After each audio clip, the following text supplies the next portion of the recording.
আকাশ, সমুদ্র এবং মহাকাশের সর্বশেষ ভিডিওতে মার্কিন সেন্ট্রাল কমান্ডের দাবি, ইরানের শক্তি প্রদর্শনের ক্ষমতা নির্মূলে অনস্বীকার্য অগ্রগতি হয়েছে। পঞ্চম সপ্তাহে প্রবেশ করার সাথে সাথে মার্কিন সেন্ট্রাল কমান্ডের কমান্ডার ব্র্যাড কুপার বলেছেন, মার্কিন বাহিনী ইরানের সামরিক সক্ষমতা নির্মূলে অনস্বীকার্য অগ্রগতি করেছে।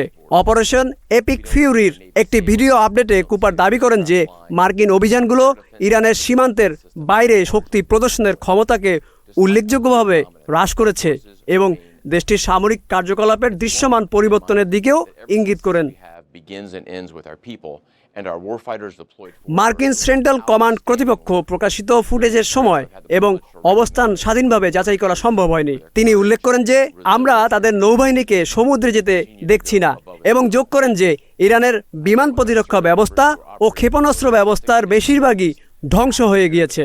স্পষ্ট অভিযানিক শ্রেষ্ঠত্ব থাকা সত্ত্বে কুপার জোর দাবি দিয়ে বলেন যে মার্কিন বাহিনী সতর্ক ছিল এবং অভিযান চলাকালীন কর্মীদের কর্মক্ষমতা এবং সহনশীলতার প্রশংসা করেন। তিনি সামরিক বাহিনীর বিভিন্ন শাখার মধ্যে ব্যাপক সমন্বয়ের উপর আলোকপাত করেন এবং আগত হুমকি মোকাবেলায় পরিকল্পিত একটি বিশ্বস্ত আঞ্চলিক প্রতিরক্ষা নেটওয়ার্কের বর্ণনা দেন।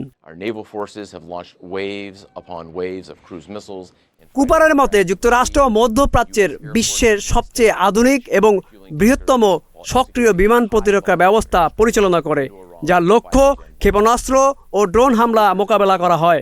তিনি বলেন, এই অভিযানে ইরানের ড্রোন, ক্ষেপণাস্ত্র এবং নৌবাহিনী ক্ষমতাকে লক্ষ্য করে ধারাবাহিক হামলা চালানোর জন্য নৌবাহিনী, বিমান বাহিনী এবং স্থলবাহিনীর একটি সমন্বিত প্রচেষ্টা অন্তর্ভুক্ত ছিল।